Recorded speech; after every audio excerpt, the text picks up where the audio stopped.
Hi, I'm Cody Anderson, one of the pastors at Parker United Methodist Church.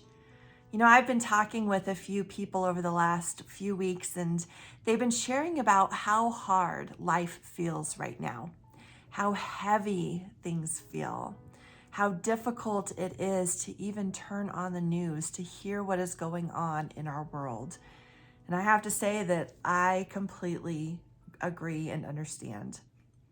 You see, I have a rule in my life that I can only watch 30 minutes of news a day, because any more than 30 minutes and I just become overwhelmed. There's so much hurt, so much pain, so much loss. And we can't help but cry out, how much longer, oh God, before you step in and intervene?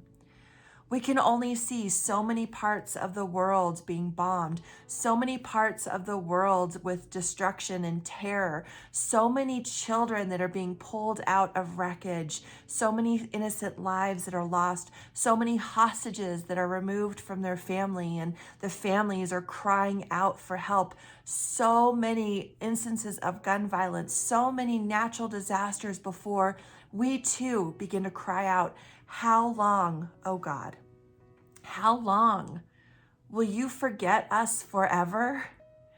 And so when I watch all of that, it just is so overwhelming.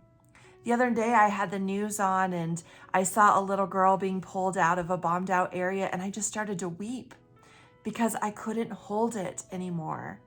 I didn't know what to do with the pain and the loss and the grief. And that is the world that we find ourselves in.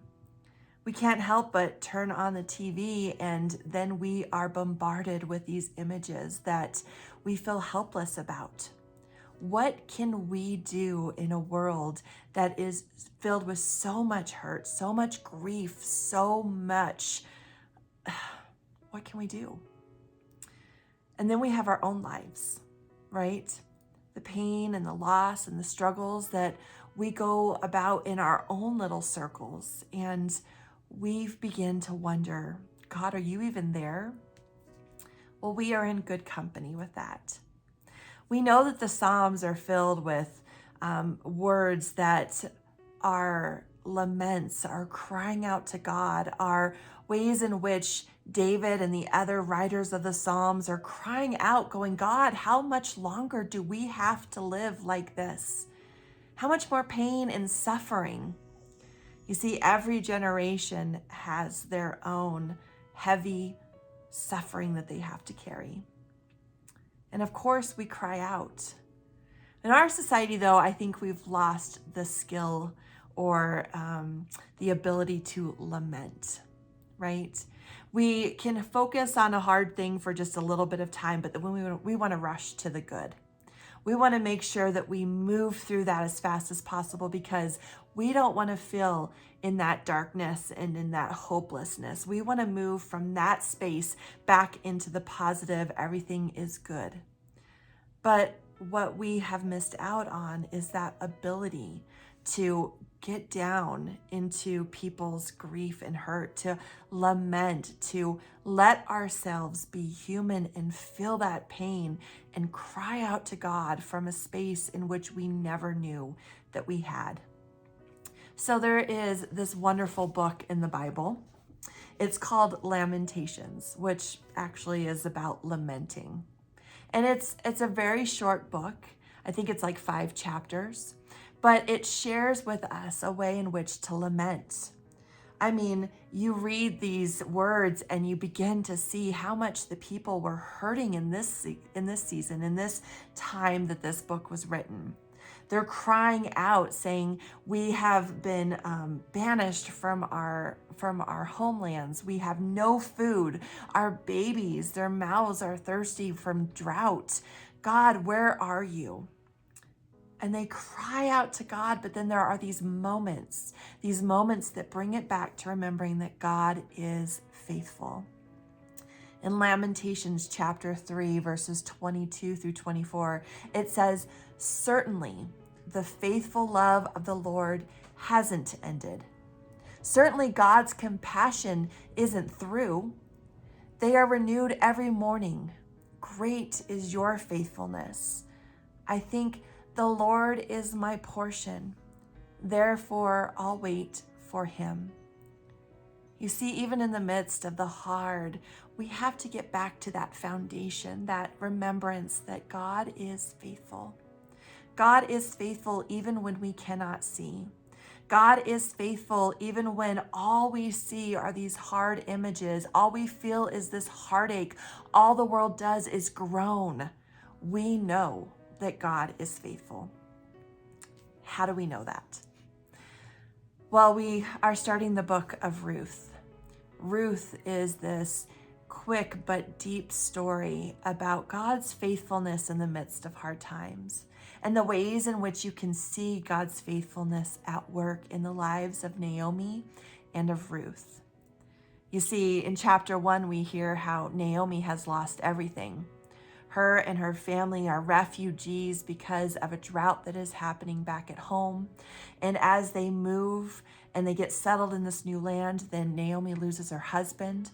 Her sons get married, but they too die. And it is Naomi and her daughter-in-laws that are left. And Naomi sends her daughter-in-laws home. One leaves, but one remains faithful to Naomi, Ruth. Ruth is going to be Naomi's companion. Ruth is that glimpse of God's faithfulness to Naomi, knowing that Naomi needs somebody to travel alongside her, to continue to feel that grief, but also to be able to remember that God is faithful. And so these two embark on a journey together, already tied together through the gift and love of marriage, but now tied together through that relationship of God and that companionship with one another, holding each other in that space. You see, the companions that we have on our journey are some of the ways in which we can see God's faithfulness in the midst of the hard times. Having a friend that you can call, having somebody say that they're praying for you, having a hot meal delivered on a really bad day, having a card show up in the mail, having some stranger just say, I see you, and it looks like it's hard. These are the moments in which we can see God's faithfulness to us, that we can remember those words from Lamentations. Certainly the faithful love of the Lord hasn't ended. Certainly God's compassion isn't through. God is faithful.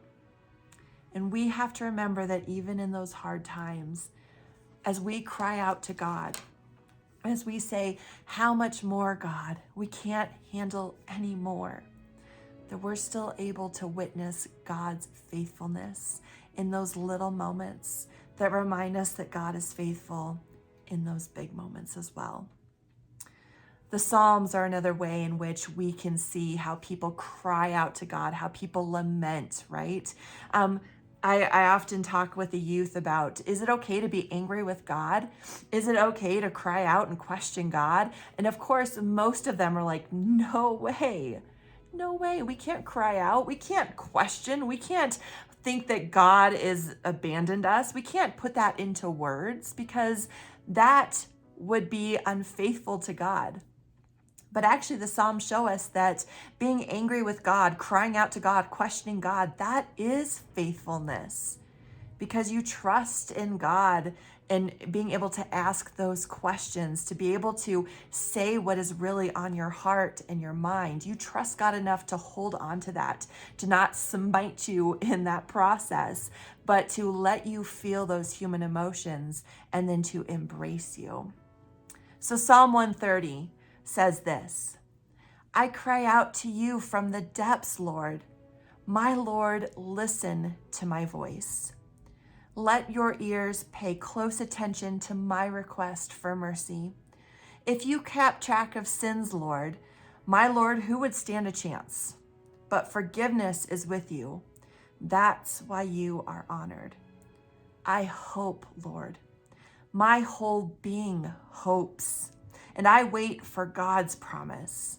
My whole being waits for my Lord, more than the night watch waits for morning. Yes, more than the night watch waits for morning. You see, these words show us what it is like to be in that darkness, but to still hope and wait for God in the morning. This is a season, my friends, a heavy season. And it's fitting that the days are getting shorter, the light hours are getting shorter, and we are encompassed more in that night, in that darkness. So as we are doing that, both physically and also spiritually and emotionally, as the world feels heavy, as life feels hard and dark, remember to cry out to God, to trust God in those questions and in the anger, to trust God in the silence, and to remember that God is faithful. Look for those who are with you, who are sharing that love of God, who are reminding you that God is faithful. And maybe, just maybe, if you're in that place where you can do that for somebody else, you too can be a part of God's hope and light in this troubled and hard world.